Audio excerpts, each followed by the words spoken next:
So China hand in glove with Pakistan and looking the other way whenever Pakistan foments terror on Bharatiya soil, because Pakistan serves some of its own personal ends and meets some of Chinese requirements or matters that serve specific Chinese interests. Now, Professor Shrikant Kondapalli, a leading Chinese studies or China studies expert at the JNU, has accused China of double standards on the issue of fighting terrorism, highlighting Chinese support to Pakistan during the Pahalgam attack and Operation Sindoor, a possible support. And according to Professor Shrikant Kondapalli, one of the Pahalgam attackers was carrying a Huawei phone with a Chinese satellite connection. Pahalgam terrorists maintained contact with handlers using a Chinese satellite connection. Chinese government supplied 120 to 129 satellite images of Pahalgam days before the attack to the Pakistanis. Multiple cross-border terror operations are supported by Chinese arms and intelligence. Pakistani officers in the Western theatre are often deputed to coordinate between China and Rawalpindi, or Beijing and Rawalpindi. Professor Shrikant Kondapalli has also highlighted diplomatic efforts from Pakistan in tandem with the Chinese to water down the role of the TRF in the Pahalgam attack on the international stage. This comes as there is a new thaw between Bharat and China since the Galwan flashpoint back in 2020. Now, while China has taken a global stand against terror, the question remains, did the leadership under Xi Jinping give the order to equip the Pahalgam terrorists? Can Bharat still trust China to take on terror emanating from Pakistan? Let's go straight across to the professor himself who joins us here on the right stand. Professor Shrikant Kondapalli from the JNU. Professor Shrikant Kondapalli, namaste. Thank you for your time. I quickly want to ask you and elaborate also on some very interesting, startling revelations, observations about Chinese tech being used not just during Operation Sindoor but also during the Pahalgam terror attacks. Well, I was referring to a few reports that came about soon after the Pahalgam attacks. There is also the NIA investigation that is being carried out in this regard on the terrorists involved in the Pahalgam attacks. So there was a lot of information about this, which indicated that there is some close cooperation between China and Pakistan in this regard in relation to the Pahalgam terror attacks. Right. And also the evidence that has been there for the past 10 years or probably even more, where there is the Chinese assistance to the Mujahideen during the counter-Soviet occupation of Afghanistan in 1979 to 89, when the Chinese military intelligence trained the Mujahideen along with the CIA to create the resistance force for the Soviets in Afghanistan. Now the Soviet Union disintegrated. The Mujahideen splintered into various groups, Al-Qaeda and so on. The East Turkestan Islamic movement in Xinjiang also being trained by the Mujahideen in the Fatah region of Pakistan. And various other events have occurred in between, where you have the whole region flooded with small arms and explosives and so on and so forth. Now the ISAF was present in Afghanistan for several years, and then they left with all this sophisticated equipment dispersed in the society in Pakistan and in Afghanistan. In the light of all of these, the Tanzims which are present in Fatah region of Northwest Frontier Province, they have also had some role in China, Right. but most crucial is in the Kashmir Valley, where we have seen a number of attacks, killing more than 70,000 people in all during that time. Right. Now, the Chinese have disassociated with some of these tanzims because of their support to the Uyghurs in Xinjiang, to the East Turkestan Islamic movement. However, it took the turn of some kind of an arrangement with the Pakistani ISI that if these terrorists who are supporting ETIM, East Turkestan Islamic movement, if these are handed over to China, China had a Nelson's eye towards the other terror incidents created by these organizations. So Professor Shrikant Kotapalli, if I may interrupt you there, pardon me. Do you have reason to believe that the Pakistanis and their jihadis are not just using Chinese equipment, but the PLA and the Chinese have active knowledge of these terrorist activities on Bharatiya soil? So they are aware of what's being planned or what's being executed. Is that what your surmise is? That would be more classified, and that would be only between Pakistan and China. We do not know. What I was trying to say is there is a circumstantial evidence to suggest that, number one, China was shielding Pakistan in the 1267 committee on Zakirul Rahman, Masood Azhar, or other terrorists based in Pakistan. Every year, Indian officials were providing massive dossiers in relation to these terrorists involved in the violence in Kashmir Valley. However, the Chinese representatives at the 1267 committee would say that there is not enough evidence, and then the file is kept. The Indian file with so much of evidence on these terrorists based in Pakistan is kept aside. And after 9 months, if there is no action in that regard, the 1267 committee drops that proposal on proscribing the terrorist organizations based in Pakistan. So for 10 years, China has been dodging. And then finally, in 2020, when the United States, France, Russia, and UK exerted pressure on the Chinese, it was only then, after nearly 10 years, China accepted that Masood Azhar, Zakirul Rahman, or other terrorists based in Pakistan indeed have a terror track record. So it took nearly 10 years for India to convince the international community that there is substantial evidence pinpointed to the terrorists based in Pakistan, while China had been showing a Nelson's eye in this regard. So I was suggesting to a circumstantial evidence in this regard.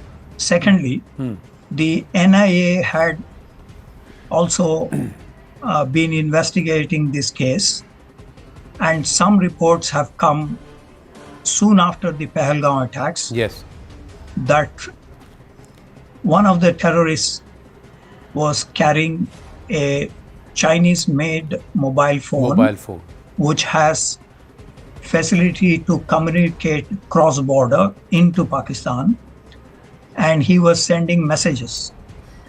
Now, satellite connections cannot be given, and China is very particular in terms of what goes and what gets in. And hence, there is again a circumstantial evidence here of the Chinese involvement, even though they have been suggesting and they are condemning terrorism in all forms. But when it came to this specific incident, they have been very silent.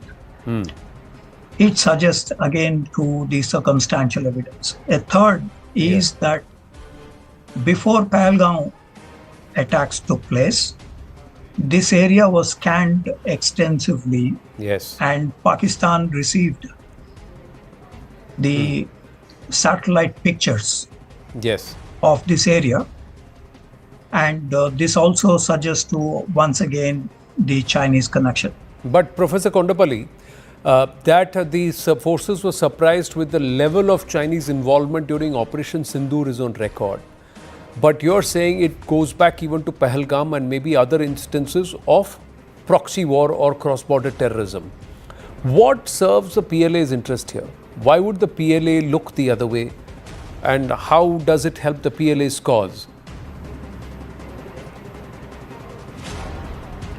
Well, the Chinese have evolved all-weather friendship with Pakistan since March 1963, Jay. where they started building a road from Kashgar to Islamabad and to Karachi and other areas.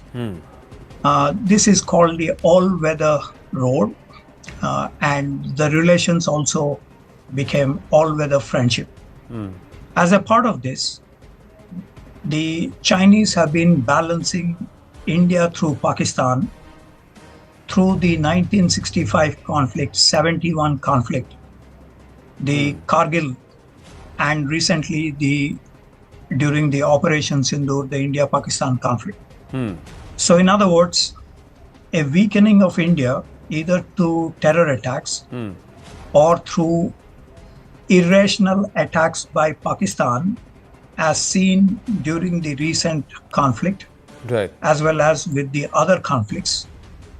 This basically serves the Chinese interest in diverting the Indian attention from economic development and providing security for all to that of India-Pakistan conflict, where China would be much more freer in addressing its influence in other parts of the world, including in South Asia, Southeast Asia, Central Asia, and other regions of Asia.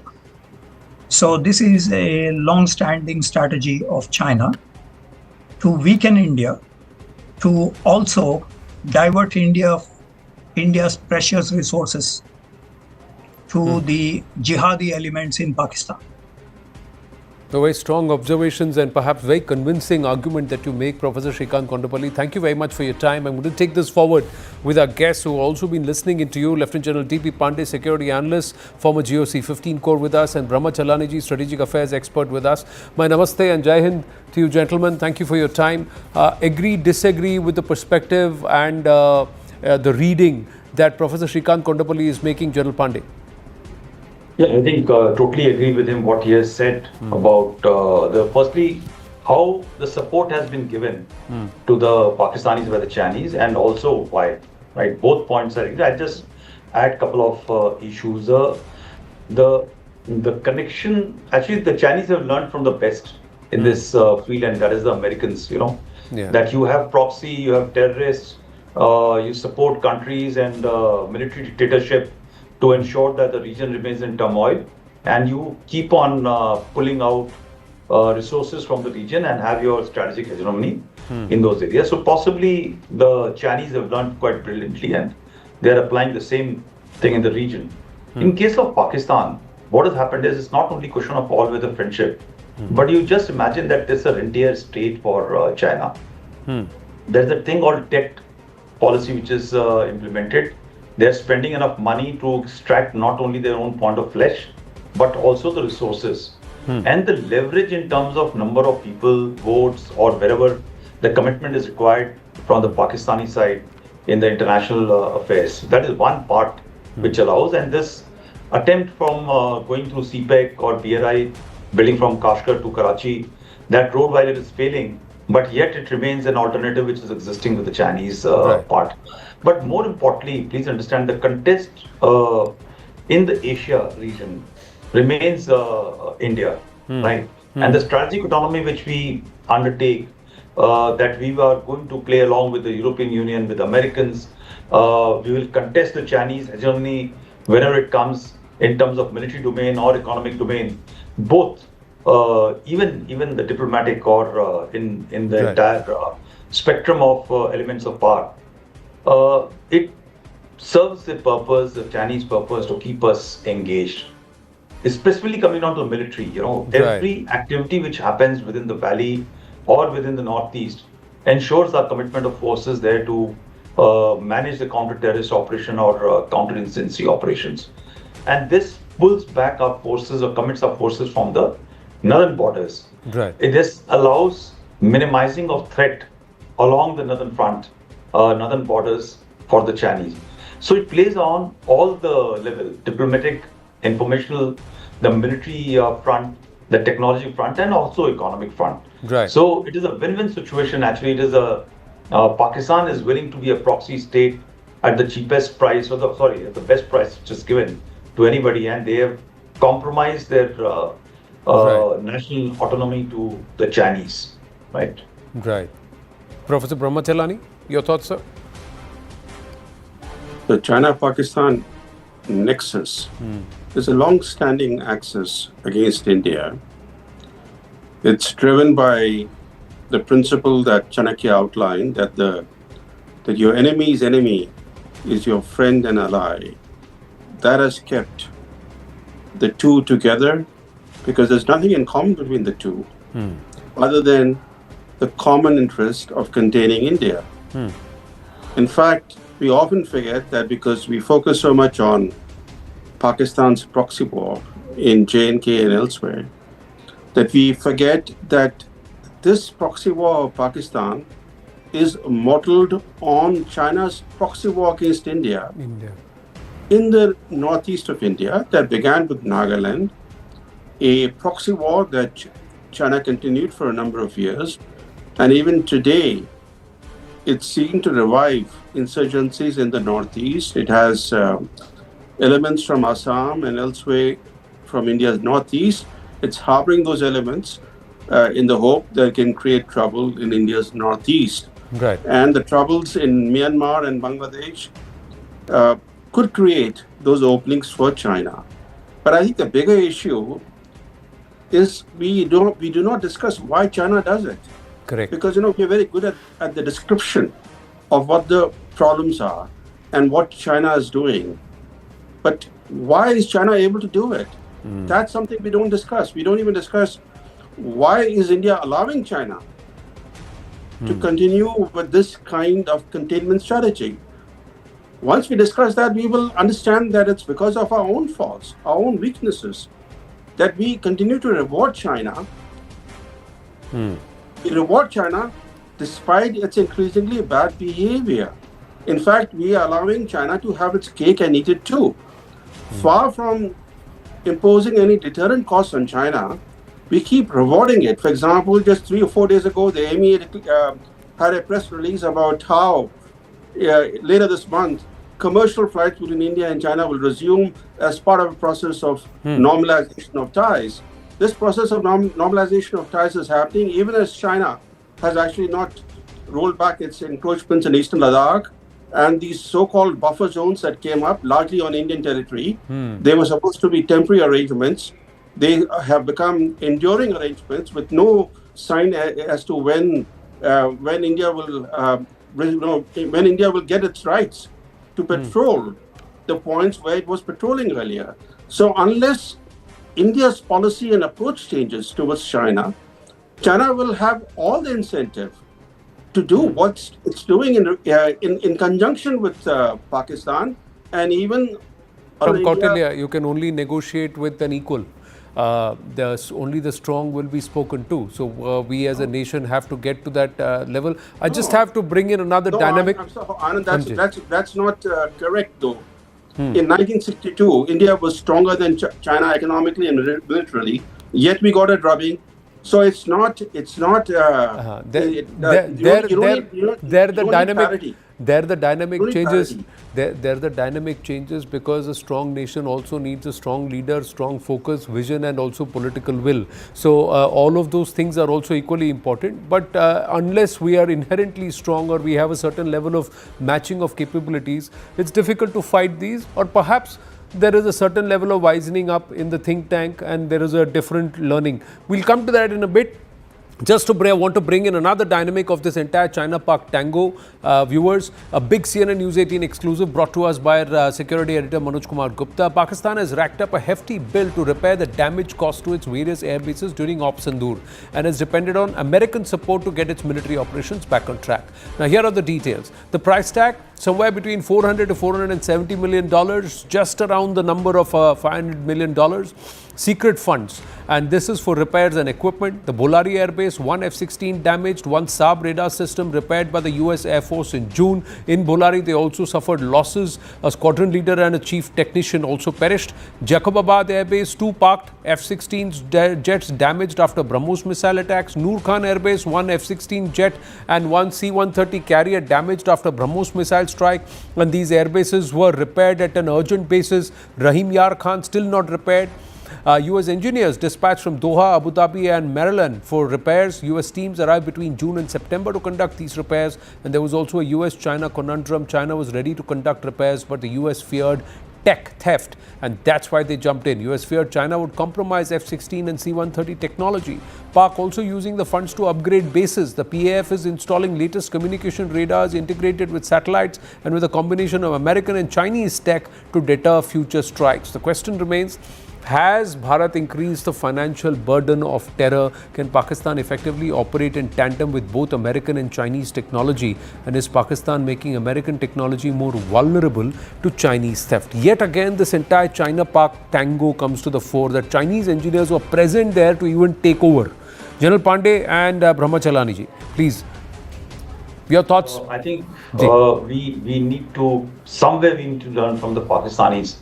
Whatever we may say about their being a rentier state, but the fact remains that they have been able to actually play one power against another to ensure the relevance in the geography, which the chief was talking a few days back, threatening that we remove them from geography. But you see, please understand that's the beauty of it, that when they have offered the Chinese, told the Americans that Chinese will come and repair if you don't, they drew in the funds. And if you recall, we were discussing on the same channel about large number of military aircrafts coming to give flood relief in areas which were far, far away from the area where the floods were actually. And they were all military aircrafts which were coming. So we talked about it at that point of time. There is something much more happening, and it's about possibility of repair and such like equipment which is happening. So we may feel that we have increased the cost to the Pakistanis. But Pakistanis are very clear that they can't pay back in terms of money in the fund. So what have they offered? And you saw very well this very famous picture of Asim Munir and Shahbaz Sharif trying to show the minerals of Balochistan to this thing. So the resources in the northern part of Pakistan, or POJK and Gilgit-Baltistan, have been actually virtually given away to the Chinese, right? Including the territory which they have given and signed it off for a period of time.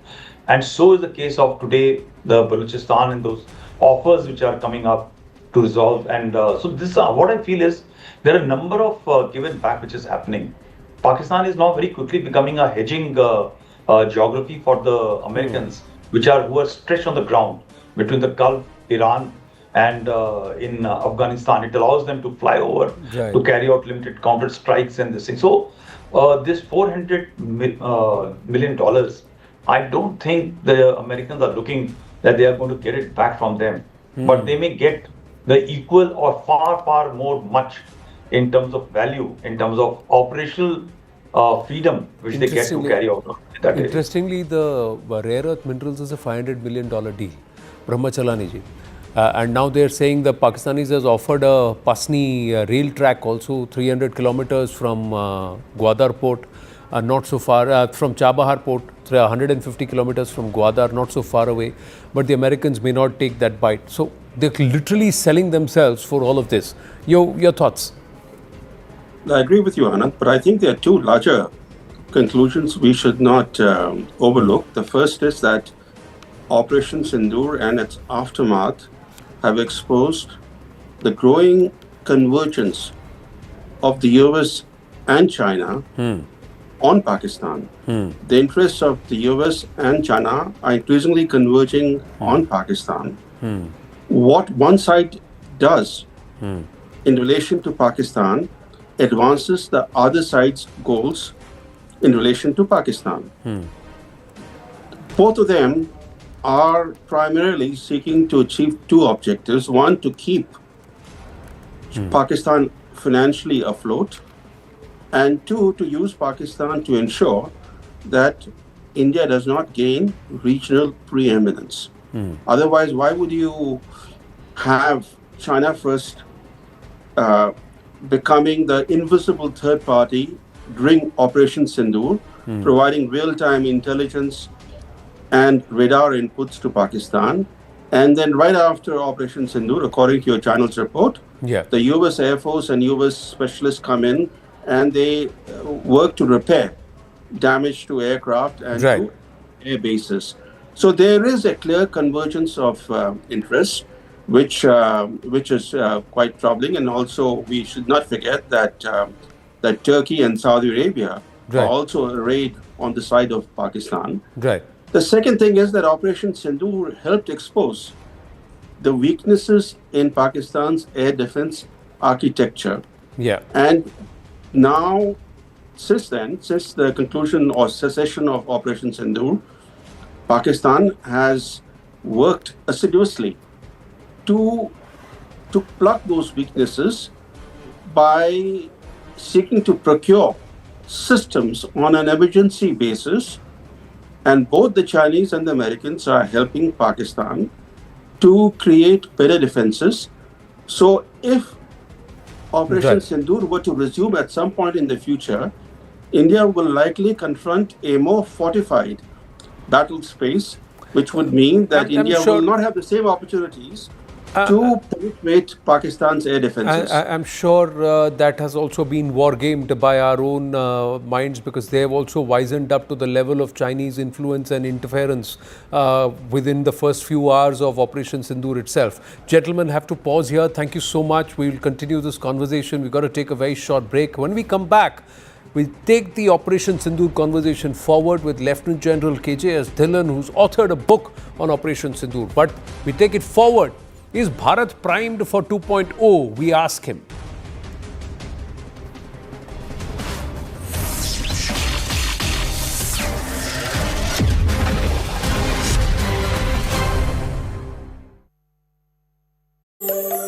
More updates after a shoe-throwing attempt at the CGI BR Gawai. We are being told that a call on further course of action will be taken only after the CGI rises from the bench. Supreme Court will contemplate future course of action as per law. Security officials and DCP Supreme Court can also take suo motu action. However, the CGI's decision would really be awaited upon. So earlier there was an attempt by none other than a lawyer, a shoe hurling attempt at the CGI. Let's go across to my colleague Ananya for more on this. So Ananya, has no FIR been registered in this case yet? Well, FIR in this case would only be registered after, in fact, the Chief Justice of India will take a call since it is an incident involving the Supreme Court. And he's somebody who is not only the administrative head, but also is the man who is in charge of the Supreme Court. And in fact, he's somebody who is directly affected. So it is the Chief Justice who will be taking a call. The officials would be meeting. In fact, the Chief Justice, the Secretary General is also likely to meet the Chief Justice soon after. And it's also a practice that as soon as the Chief Justice rises, the Secretary General meets the Chief Justice. He is there during the break, the lunch break, when the Chief Justice rises to discuss various administrative things. And this might also be a focal point as far as this incident is concerned. Though the Chief Justice has reacted and very categorically stated that he is not affected by all of this, but the future course of action would only be in consonance with the law of the country and, in fact, the criminal law procedure. Whether FIR would be registered or not, though it is the prerogative of, in fact, the administration of the Supreme Court. Either they can file a complaint, and in a different way, the security officials present inside the Supreme Court and also the DCP Supreme Court security can also initiate suo motu action by registering a suo motu complaint and then registering a FIR. So what happens next is something that only time will tell us. But until the Chief Justice rises from the bench, it is unlikely that any development would actually follow as far as things are concerned. We've also been told that there is a likelihood that the DCP could have met, in fact, the Secretary General of the Supreme Court as well. And that is, in fact, a norm. That is something that generally happens if at all some kind of a security breach or incident happens which involves the DCP. They usually meet the Secretary General, who is the senior most administrative officer. And at this point, what we have been told is that action only after the CGI would rise from his bench is expected as far as this whole Q incident is concerned at the Supreme Court of India.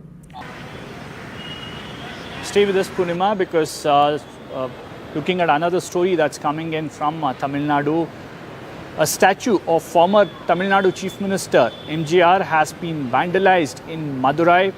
This has now triggered a political debate. In fact, EPS has now come out and demanded strict action against the culprits who were responsible for vandalizing the statue of MGR in Madurai.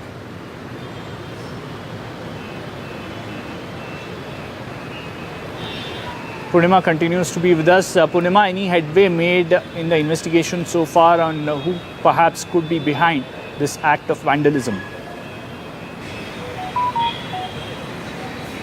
Well, Harish, special teams have been formed to nab the miscreants and the accused at the earliest, but the AIADMK is not happy. They say that only a coward can do such things, and they also demand that the police nab the accused at the earliest.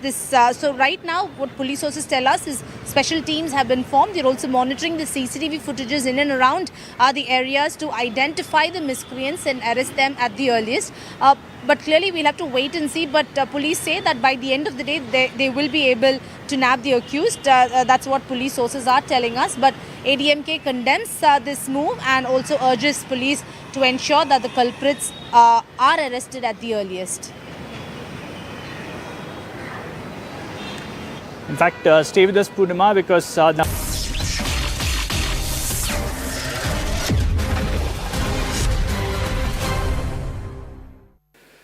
Namaste, Jai Hind, and welcome to yet another conversation around defense, around national security, and around Bharat and a strong, stable, a Sashakt Bharat. Well, we know, viewers, what's happened in the recent few days, where conversations around Operation Sindoor, around the territorial integrity, and also changing or wiping off Pakistan from the map. To this extent, the Army Chief have gone and said, after the Raksha Mantri warned against misadventures in Sir Creek. But it all starts from Operation Sindoor.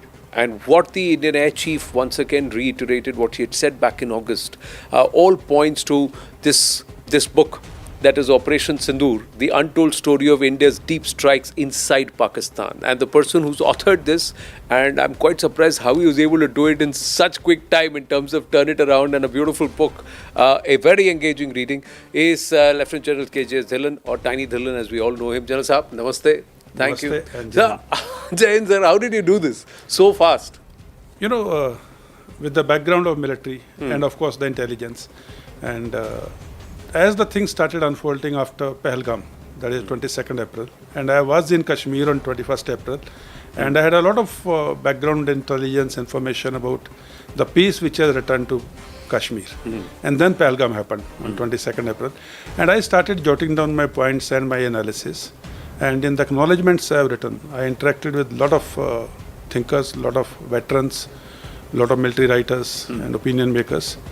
And of course, as the things started unfolding, few things which I was expecting happened, few things which I was expecting didn't happen the way I expected.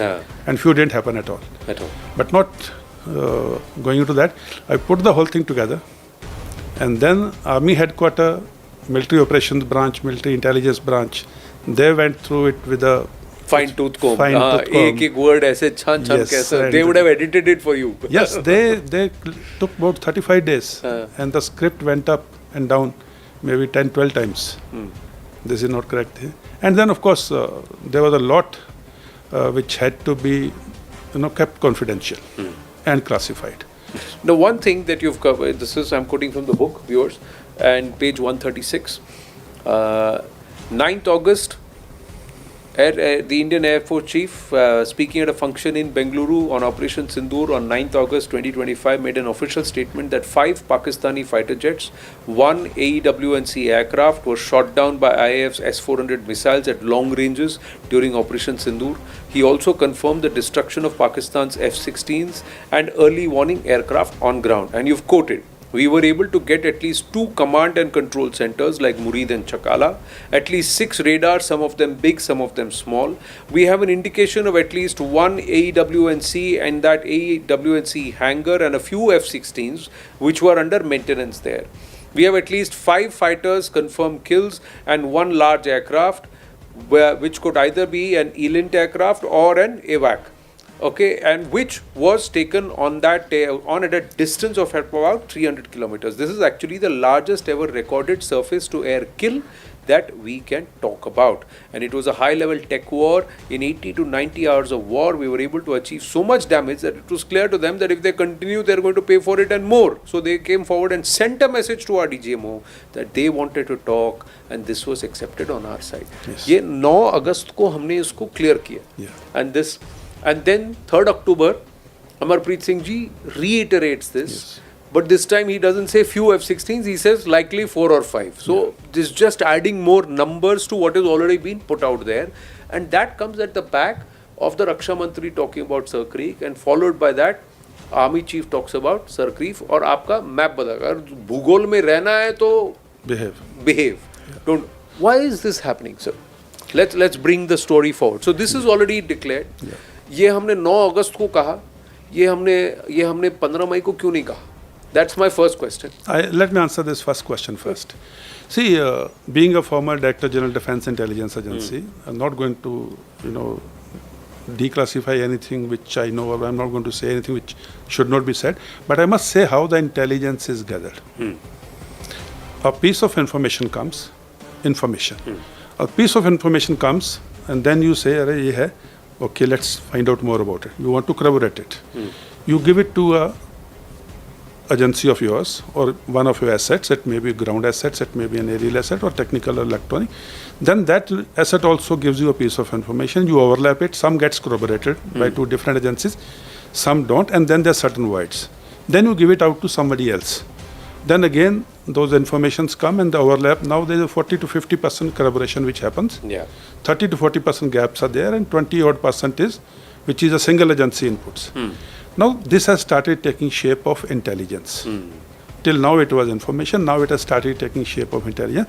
Now you again send it out to your, agencies who will now fill up these gaps, depending on the capability of the agency. It may be our source on ground. It may be our satellite imageries, it may be our spies, it may be our friendly foreign countries, or anyone. Now, once that information again comes in, and now the intelligence becomes even more clear. Now, this process which I am narrated in the last 30 odd seconds, it takes time. When it takes time, a responsible country, a responsible military does not go to the town on day 1, on 10th of May, and declare we have achieved this. And during Sindoor, Operation Sindoor, there was one major difference. In the earlier wars, aircraft will go, it will bombard a particular place, the second sortie will go, it will take pictures of the target. It is called post-strike damage assessment. So the pictures of the target immediately after the strike, before they can hush it up, would be available to us. And post-strike damage assessment was very easy. Now here, no aircraft has crossed the international boundary, missiles have gone, hit. Now, the only way to corroborate it by satellite imagery, which has a fixed span of time when it will come over the target, and they get the time of, and they know those timings. We can monitor the timing, we can sort of change the timings also. But then by that time, they might have covered the thing. Like you've seen certain tarpaulins have been put on top of the bunkers. So that was an attempt to cover the damage. So this time in Sindoor, getting the post-strike damage assessment that's why a little more difficult. And being a responsible military, we took our time, we corroborated our damage assessment, and we showed it with images, satellite images on ground, videos taken by Pakistani citizens, along with their commentary. So once all that was clear, then on 9th of August 2025, Air Chief comes and gives a statement. Now it's a responsible statement from a responsible authority. and with proof, with evidence. And the beauty is, nobody in the world has till date refuted these statements Challenge that. or challenged these statements. But Pakistani के हमारे 15 मार दिए, हमको इधर तोड़ दिया, इधर गिरा दिया, वो कर दिया. They went about saying हमने इतने एयरक्राफ्ट मार गिराए. Somewhere people felt they are walking away with the narrative. What happens there? And then suddenly the mindset is हमारे कितने गए? What are our losses? You give the analogy of a one-day cricket match, but 251, 250 they put on board for no loss, and then the other team wins at 251 for 9. Eventually it's the winner that matters. But there was such different messaging that came even from our own people. Do you think there is a problem with one people's mentality that who are not bothered कि हम जीते कि हारे, but कि हमारे कितने गए, who are not bothered कि हमने उनको कितना ठोका पर हमारी कितनी लग गई? This is a mentality thing. The other thing is, should the government not have come out and clarified immediately to reassure? Anand, When it comes to in today's world ji. of social media and world of fast food, अगर 15 minute में खाना नहीं आता तो you become uneasy. The chap is ready to say, okay, you take it for free. Now with this type of scenario in our daily lives, everyone wants the result to be immediately told. Like unfortunately I told you, as I was saying, that we as a responsible state, as a responsible military, we don't indulge in immediately declaring the result because we take our time to confirm the details. The second point which I was saying is the narrative. हमने 15 गिरा दी, हमने Pakistani Prime Minister on record. First he said 5, then he made a statement of 6 Indian planes, and in the UN he goes and says 7 Indian planes. Now what is the truth? So, and when you come and somebody says 15, I saw on some social media thing, someone wearing Pakistan Air Force uniform. I don't know whether it was a talk show or it was a TV serial or it was an actual interview of that Pakistani Air Force officer. He's saying, "हमने 20 गिरा दिए." So, you never know. So, this is the battle of narratives. Again, that one full chapter on battle of narratives. And this is a new normal. This is a new environment. We have to live with it. On 10th of May, when we did the second strike, and none of our missiles could be intercepted by Chinese radars, none of our missiles could be intercepted by Chinese aircrafts or anything, and no Air Force of Pakistan platform could get airborne, including Chinese aircrafts, and nothing, and all our missiles hit the intended target with precision. Now that was victory. Now moment this happened on 10th, within 2 days when the stock market opened in China, the stocks of the industry which was manufacturing these weapons which were being used in Pakistan, they fell to the tune of 8.63% in a single day. Now that stock markets don't go by narratives, they go by the truth, facts. And when the stocks of that particular industry fell by 8.63% within 2 days of 10th of May, now that's the truth. So there are a lot of things which are there in the book. Yeah, you've mentioned about that. But General Sahab, final, we'll take another 5-7 minutes because it's very engaging. I want to understand what was, many people feel, why did we not push home the advantage? Why didn't we go in? And what's happening now, and let's put that in corroboration with what the army chief said, has now the scope of the Operation Sindoor 2.0 or unpaused, has that been deliberately been widened towards geographical and territorial dimensions, and has that been done deliberately? Anand, two questions you have asked. First one, why didn't we push home the advantage? Again, India is a nuclear state. India is a responsible nuclear state with a declared nuclear policy. Similarly, after Pahalgam, we reserve the right to retaliate. As USA reserved the right to retaliate after 9/11. So they retaliated, they came to Abbottabad, they picked up Osama bin Laden and buried him in sea. That was a retaliation, that was not act of war against Pakistan. Similarly, when Pahalgam happened, we hit the 9 terror targets, and that was our retaliation against Pahalgam, who did Pahalgam, we hit those targets. In a similar manner, the Americans did to Osama bin Laden. Now, it was not an act of war by India. And on night of 6th, 7th May, ADGPI put out a tweet And that tweet had the justice, Operation Sindoor, justice is served, and had 2 points in the statement, 4 points in the statement. One is, we have hit 9 terror hubs in retaliation of Pahalgam. Second was, we have not hit any military installation. Close to those terror hubs Yeah. also. Some of them are Yes, close very to close to them. it. Yeah. And third was, we have not hit any civilian area or a collateral damage. And fourth was, we do not want any escalation. Escalation. Now, this is a declared policy of nation who is a responsible nuclear nation. And when you strike inside other country, and they declared these 4 points. Now, Pakistan retaliated. Now, once Pakistan hit our military areas, wanted to hit our military areas, when Pakistan hit our civilian areas, as we discussed, Yeah. now that is act of war. That is act of war. Ours was retaliation, theirs is act of war. Now, to their act of war, we retaliated again in a counter strike on 10th of May morning. And once we hit the 11 air bases and close to some very sensitive targets, we were very clear that we conveyed a message. And as a responsible nuclear nation, we had said on the day one only, we don't want escalation. And when Pakistan went to Saudi Arabia and USA for, negotiate a ceasefire, once they realized that now they are sitting duck, they said, "Okay, you talk directly in bilateral." And between India and Pakistan, as far as Indian policy is concerned, it has to be bilateral, not tri-party intervention. So that is when Pakistan came begging at 3:35 p.m. on 10th of May, which is written in the book, when the DGMO called up our DGMO and begged for a ceasefire. And the care chief said, then we accepted their request as a responsible nuclear state. Otherwise, we could have gone, like chair chief also said on 9th of August, that people are asking him also, "Gai kyun nahi, aur kyun nahi kiya?" We could have gone ahead and decimated the whole thing. But as a responsible state, we had a declared aim. Once that aim is achieved, we don't want unnecessarily lives being lost or damages happening or other things. We want peace in this region. Now that was one point. The second point, which you talked about, Army Chief's statement of Pakistan being obliterated from the globe and of the map. Yeah, Bhugol se gayab ho jayega. Now, if that was Operation Sindoor 1.0, and that was a retaliation to Pahalgam.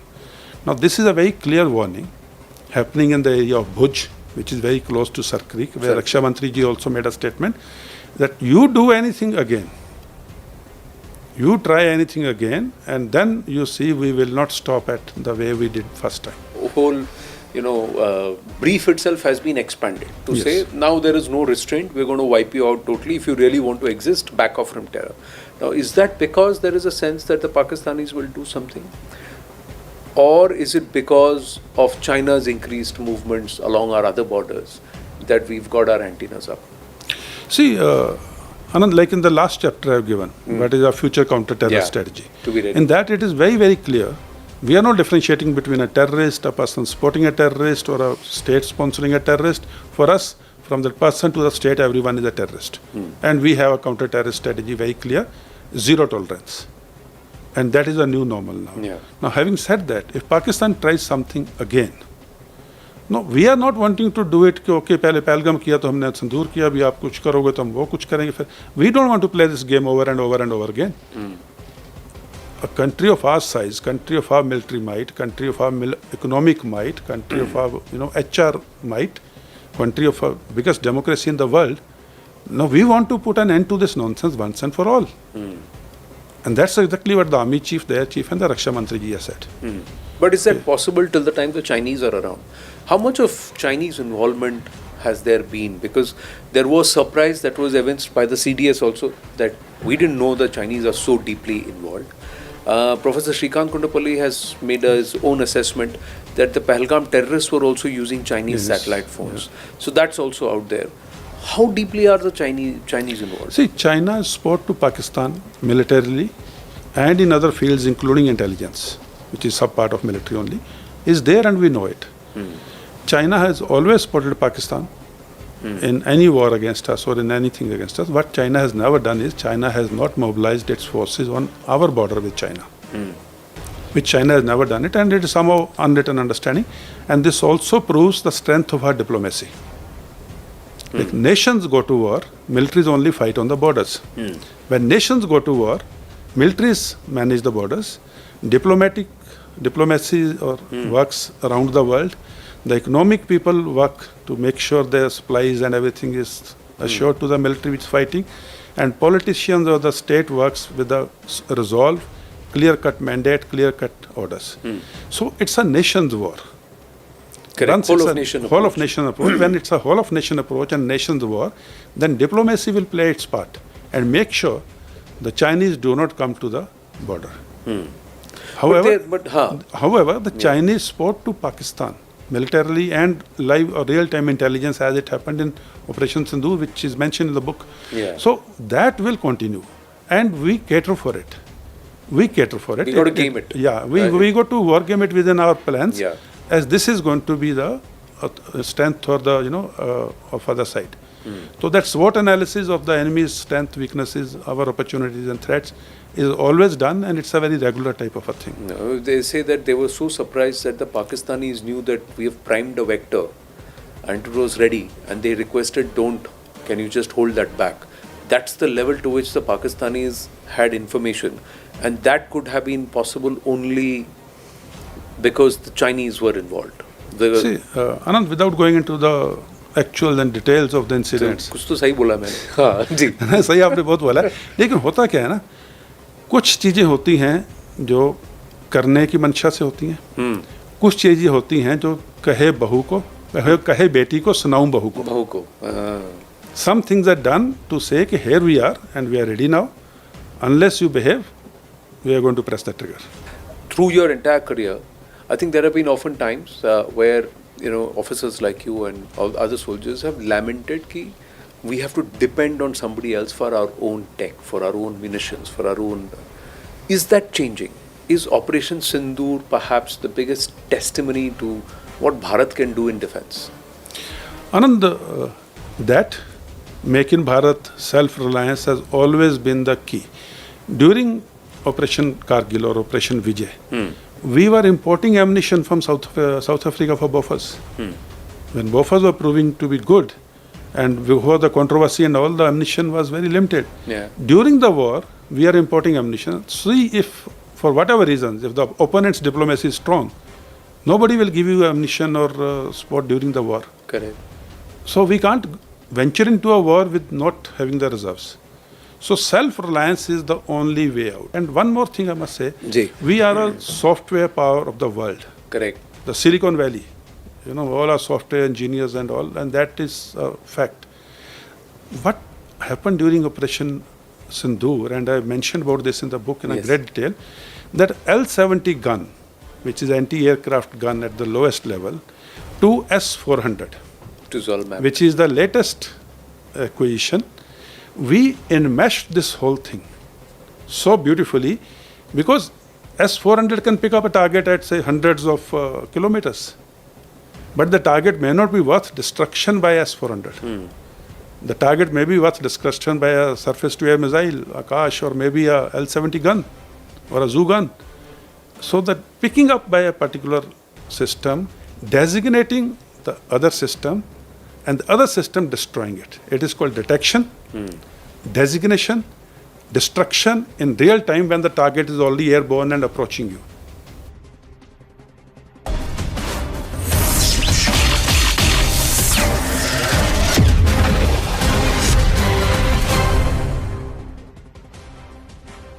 Tata Capital. This is News 18 Network.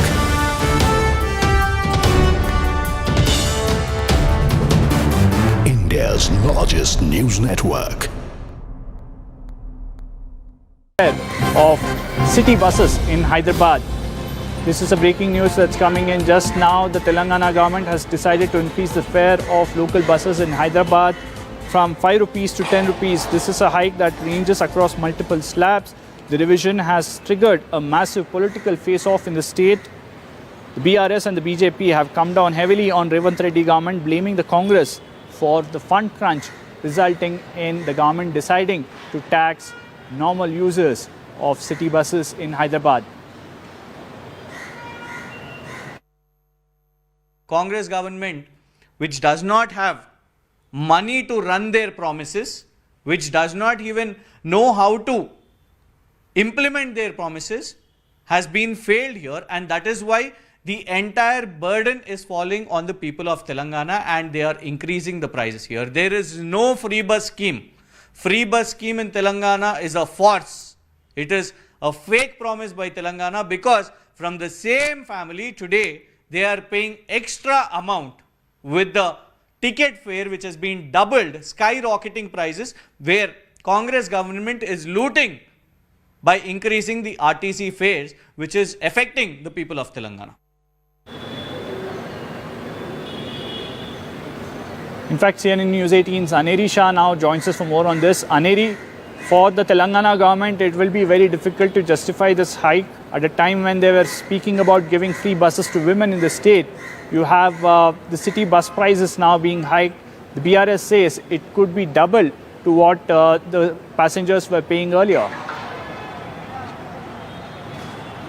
Well, that's right, Harish. What we see is that now the Telangana government, starting from today, has decided that they will be increasing the prices of the city buses, the Hyderabad and Secunderabad city buses, from 5 to 10 rupees. So basically, the ordinary buses and the metro buses fare will be increased. And now this comes in the backdrop. Well, remember, one of the promises of the Telangana government was to implement free bus service for women all across the state, and that is implemented. As you see, women have been using these bus services, but then what we also see is that now the bus fare which has been increased, that will definitely affect the common citizens, because now apart from women, men who are traveling in the buses will have to pay extra. So 5 rupees starting from 3 stages in the ordinary buses, and 10 rupees extra from the 4th stage of the travel. So now that is definitely going to hit the common citizens, but then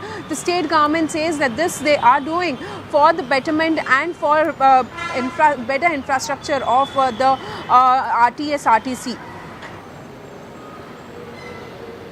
Absolutely, thank you, Aneri, for joining us with all those details. Well, after the Congress government in Karnataka, it's Telangana government in Telangana which is facing a lot of flack for increasing bus ticket prices. Well, that's all we could pack in today's edition of Simply South. Time to look at other news and developments on the other side of the short break. More updates after a shoe-throwing attempt at the CGI BR Gawai. We are being told that a call on further course of action will be taken only after the CGI rises from the bench. Supreme Court will contemplate future course of action as per law. Security officials and DCP Supreme Court can also take suo motu action. However, the CGI's decision would really be awaited upon. So earlier there was an attempt by none other than a lawyer, a shoe hurling attempt at the CGI. Let's go across to my colleague Ananya for more on this. So Ananya, has no FIR been registered in this case yet? Well, FIR in this case would only be registered after, in fact, the Chief Justice of India will take a call since it is an incident involving the Supreme Court. And he's somebody who is not only the administrative head, but also is the man who is in charge of the Supreme Court. And in fact, he's somebody who is directly affected. So it is the Chief Justice who will be taking a call. The officials would be meeting. In fact, the Chief Justice, the Secretary General is also likely to meet the Chief Justice soon after. And it's also a practice that as soon as the Chief Justice rises, the Secretary General meets the Chief Justice. He is there during the break, the lunch break, when the Chief Justice rises to discuss various administrative things. And this might also be a focal point as far as this incident is concerned. Though the Chief Justice has reacted and very categorically stated that he is not affected by all of this, but the future course of action would only be in consonance with the law of the country and, in fact, the criminal law procedure. Whether FIR would be registered or not, though it is the prerogative of, in fact, the administration of the Supreme Court. Either they can file a complaint, and in a different way, the security officials present inside the Supreme Court and also the DCP Supreme Court security can also initiate suo motu action by registering a suo motu complaint and then registering a FIR. So what happens then?